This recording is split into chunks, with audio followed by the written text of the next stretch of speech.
Willkommen zurück zu Sherlock Holmes Crimes and Punishments, hier in dem Fall der gestohlenen Pflanzen. In der letzten Folge haben wir erstmal generell den Fall kennengelernt und auch uns am Ende nochmal mit dem Mr. Hamish unterhalten, was er von dem Fall hält. Beziehungsweise was er von Mr. Dunn hält. Can I help you, gentlemen? Und sowas. Ne, also was er quasi zu sagen hat.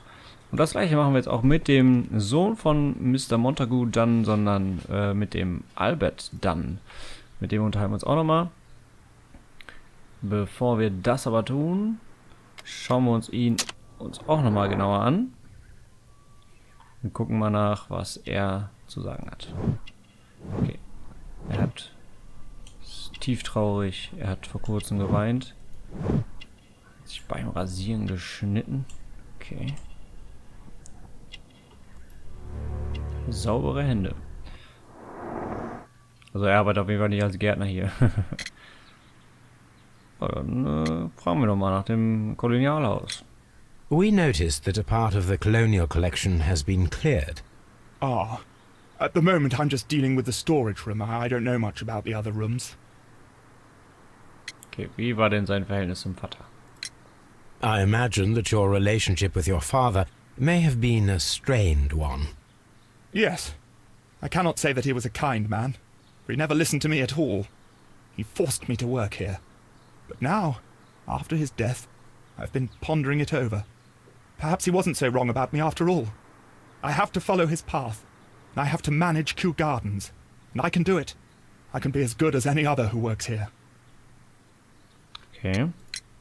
Do you work here? Yes, but part-time only, for I'm also studying botany at the University of London.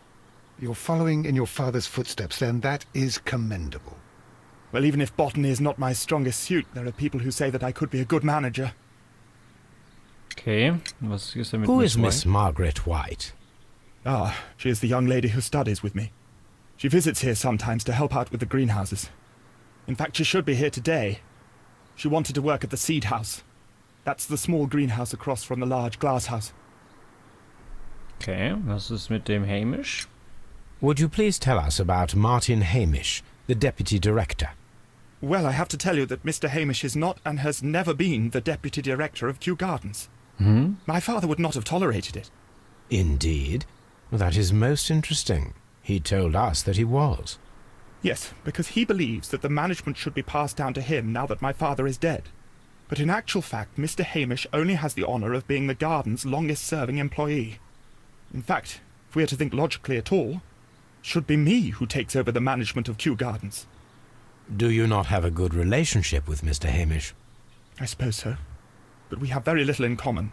Mr. Hamish loves his plants and Kew Gardens, and I cannot say that I share his passion. I see. And how was his relationship with your father? Oh, he hated my father. It was obvious. He would be furious whenever my father boasted of Kew Gardens in the newspapers or at conferences. He was convinced that my father was stealing all of the credit for himself. But my father treated Mr. Hamish in the same way as he treated anyone. Dismissively. With indifference. Thank you, young man. We shall see you again soon. Okay, also der Vater war jetzt nicht so, glaube ich, Farmhouse. der Nette. Also der hat wohl, der hat wohl ein paar Leute nicht so gut behandelt. Hier ist das Palmenhaus, auch sehr schön. Okay, wir gucken jetzt aber erstmal nach dem Saathaus. Das müsste dann ja das hier sein. Locked. Schade. Okay, dann müsste das so das hier sein. Locked. Verdammt. Okay. Watson, jetzt gehen wir das aus dem Weg. Können wir den Hamish darauf ansprechen, dass der gar nicht der Stellvertretende ist? Gucken wir mal. Das ist mal ein Schlüssel.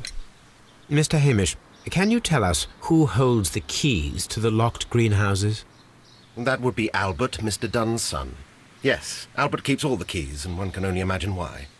What do you mean? Well, he was never interested in Kew Gardens before. And now all of a sudden he's trying to act as if he owns the place. I think he wants to take over the management here. He'd do better to leave that to me. He has no experience. No, none at all. What is your opinion of Albert as a student of botany? He's useless. I often tell him so, and I can only give him cleaning tasks. Botany is not his life's work, and his father well knew it. He was furious about it. He was. Oh yes, he forced his son to work here, and he never missed an opportunity to criticize him publicly. Are you able to elaborate on that? Well, for example, with our last exhibition here, Mr. Dunn had Albert make a presentation speech. But then, while the lad was speaking, Mr. Dunn interrupted him, asking him difficult questions, making him look like a failure. It was with the intention of making a fool of him, Mr. Holmes. That must have been terribly humiliating. Yes, he was crushed, and he had to leave. Everybody was making fun of poor Albert. That is, except for Miss Margaret White, who is such a nice lady and who always takes pity on Albert. Okay. You mentioned a Miss White. Would you tell us more about her? She is a student who works here part-time. She is quite charming indeed. She possesses a great talent for botany.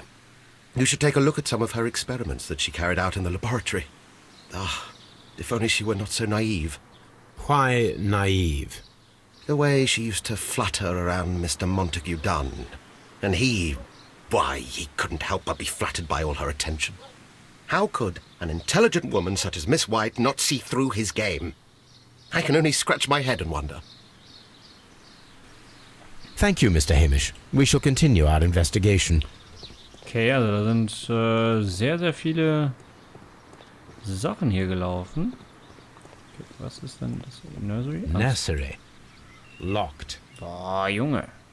Immer alles abgeschlossen hier. Aber das hier ist dann jetzt auch. Bitte. Aha. So. Wenigstens etwas geschafft, diese Folge. Die Tür machen wir auch auf. Und das müsste dann die Miss White sein. Look, Holmes. This charming lady must be Miss White. She's entering the seed house. Jo, dann gehen wir doch mal hinterher. There is a smell of burning. Oh. Das ist schlecht. Dann gehen wir erstmal zum Feuer.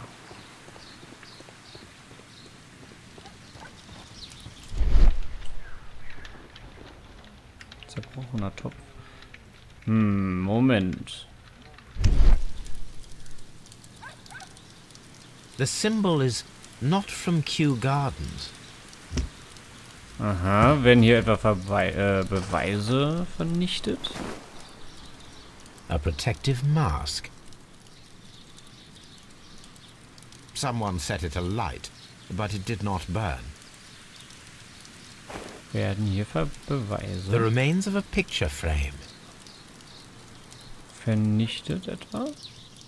A broom handle was half burned.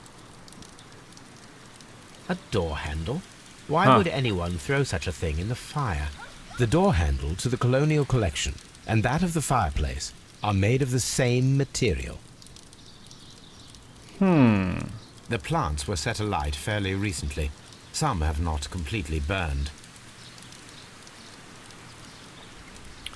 Das wird ja ein sehr interessantes Gespräch mit der Miss White.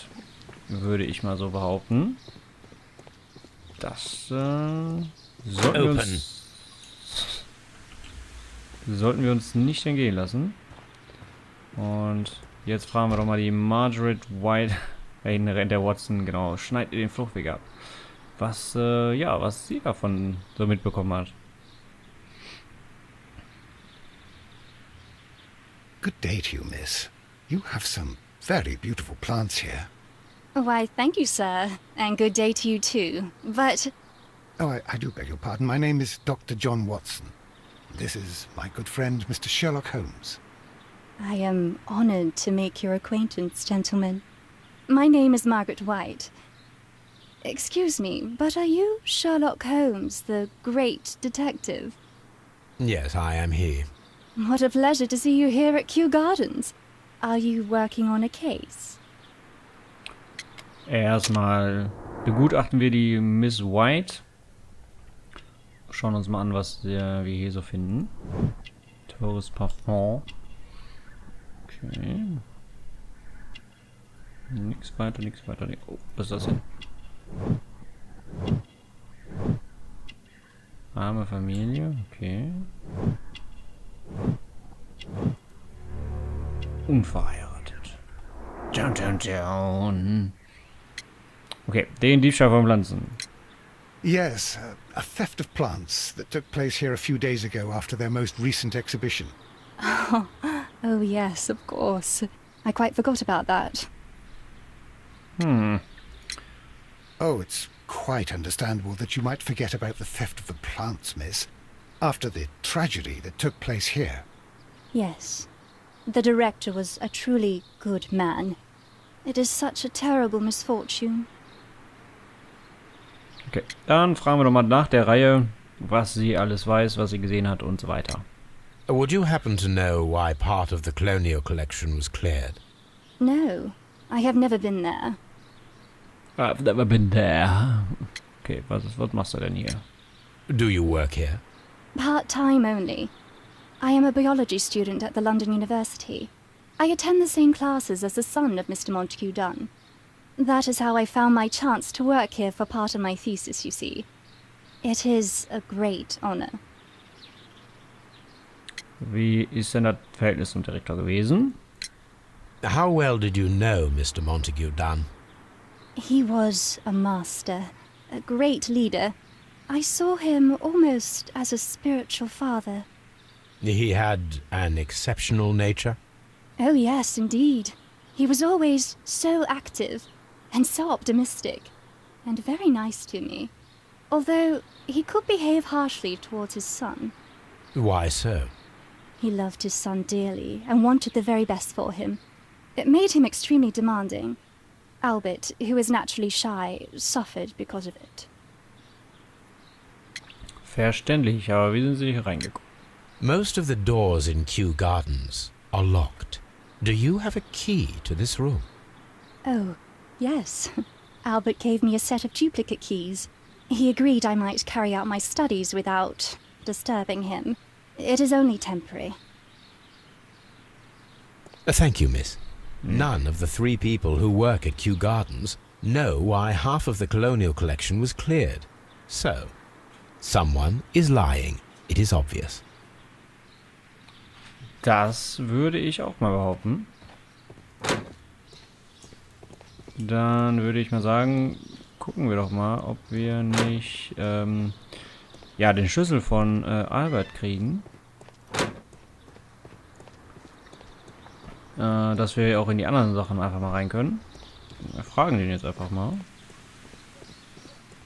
So, einer lügt uns ja an. Das ist klar. Nur wer?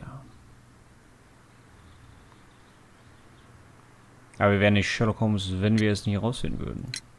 Do you hold the keys to all of these locked doors? Yes, you can have them. But I cannot give you the keys to the cloakroom. The employees' effects are private. I am sure you understand. Thank you, young man. We shall see you again soon. Das hört sich mal an wie so eine Drohung, ne? So, wir werden uns wiedersehen. Später. So, mach es auf. Und wir schauen uns hier mal um. Was haben wir denn hier schön? Newspapers discussing Kew Gardens. Den stecken wir erstmal ein. Die Belegschaft von Kew Gardens verkündet voller Stolz die Züchtung einer neuen Gerstenart, die völlig resistent gegenüber Kälte ist. Folgerichtig wurde sie sibirische Gerste getauft. Martin Hamish, der stolze Züchter der neuen Getreideart, wird am kommenden Montag eine Pressekonferenz zu diesem Thema abhalten. Ja, aber dann wurde er doch gar nicht ausgelassen. Sonst hätte man ja wahrscheinlich nicht geschrieben, dass Martin Hamish das gemacht hat. Aber diesen Brief. Liebste Margaret, nach unserem letzten Gespräch glaube ich, wäre es besser, wenn du deine Arbeit hier in Kew Gardens einstellen würdest. Wie du ziemlich offen festgestellt hast, bist du ja nicht mehr auf meine Unterstützung angewiesen. Denn du stehst offensichtlich auf eigenen Füßen, wie du gemeint hast. Nun, so gebe ich dir deine Freiheit zurück und wünsche dir viel Glück in deinem künftigen Leben. Montague Dunn. Okay. Was? Okay. Hier ist Champagner. Champagne. Montague Dunn had good taste. Okay. Jetzt. French wine. A remarkable vintage. Okay. Also die haben sich anscheinend ja, getrennt, die beiden. Also der Montagu und die A Miss photograph White. of Montague Dunn and Reynold Hamish. Okay, hier ist ein Safe. Den können wir erstmal wieder knacken.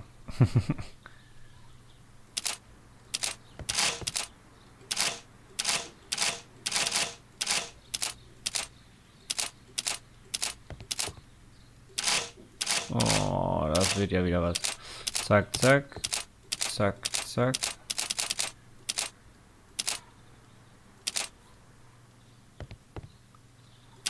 Ah, Mist. Ja, nein, dann schauen wir doch mal. Also, zack, zack. Zack, zack. Zack, zack, zack. Ich glaube, weiter nicht, ne? Nein. Verdammt. Zack, zack. 2 nach da. 1, 2, 3 nach da. Dann 1, 2, auch 3 nach rechts. 4 nach rechts? Nein. Okay. 2 nach links. 2 nach rechts. 1, 2, 3 nach links. 1, 2, 3 nach rechts. 1, 2, 3 nach links. 4 nach links. Dann würde ich sagen, von der anderen Seite, also nochmal 4 nach rechts. Nein. 5 nach. Also 1, 2 nach links, 1, 2 nach rechts. 1, 2, 3. 1, 2, 3. Und dann nochmal das Ganze auf der anderen Seite. 1, 2, 3, 4, 5. Und nochmal 5 von der anderen. 1, 2, 3, 4, 5. Klick, klack. Da sind wir drin im Safe. Den untersuchen wir. Schauen wir mal, was da drin ist. Mein lieber Freund, erlaube mir bitte, meine Enttäuschung über deine letzten Briefe zu äußern. Ich bezahle dich, damit du mich verteidigst und nicht, damit du mich beschuldigst. Kew Gardens ist eine königliche Einrichtung. Wir erhalten die großartige Möglichkeit, die ganze Welt zu bereisen und die wertvollsten und seltensten Pflanzen zu bewahren. Unsere Aufgabe besteht darin, solche Pflanzen zu schützen. Auch und vor allem vor jenen, die mit ihnen dubiose Geschäfte machen wollen. Diese göttliche Gesellschaft, von der du schreibst, hat kein Recht, solch wertvolle Pflanzen zu halten. Erinnere dich bitte an den Vorfall vom 14. Juni 1889. Aus diesem Grund möchte ich dich bei allem Respekt ein weiteres Mal bitten, Kew Gardens die Genehmigung hinsichtlich dieser Pflanzen zu beglaubigen. Die entsprechenden Dokumente werde ich dir am Montag zuschicken. PS, wir sehen uns wie immer am Dienstag im Boodles, Montague Dunn. Ah ja, da müssen wir wahrscheinlich, würde ich mal sagen, eine Nachforschung anstellen, was da wirklich passiert ist. Schauen wir mal hier, was hier noch steht. Mr. Dunn, wir bitten Sie zum letzten Mal, uns unsere lieben Schwestern zurückzugeben. Sie haben nicht das Recht, sie gefangen zu halten. Sie gehören ihnen nicht. Sind das Veganer, die das geschrieben haben hier? Ihre sogenannten Genehmigungen sind allesamt ungültig. Sie verstecken sich hinter Lügen. Unter anderem hinter der Lüge, die in der Presse als der Vorfall von 14. Juni 1889 verbreitet wurde. Da sind keine weiteren Details nötig. Was Sie getan haben, ist wahrlich abscheulich. Seien Sie versichert, dass wir unsere Schwestern niemals aufgeben werden. Wir haben ihnen vertraut und bereuen das nun sehr. Die göttliche Gesellschaft. Das hört sich echt an wie Veganer, ne? I suggest that we don't tell Miss Margaret White about this document. Schulden von Miss Margaret White an Mr. Montague Dunn.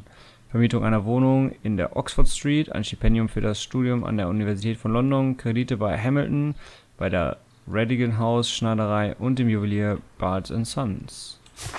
Ah ja, also die stand auch noch dicke bei dem in der Kreide. Dann verbinden wir doch nochmal unsere, ja, Alberts Ambition. Nein, nein, nein.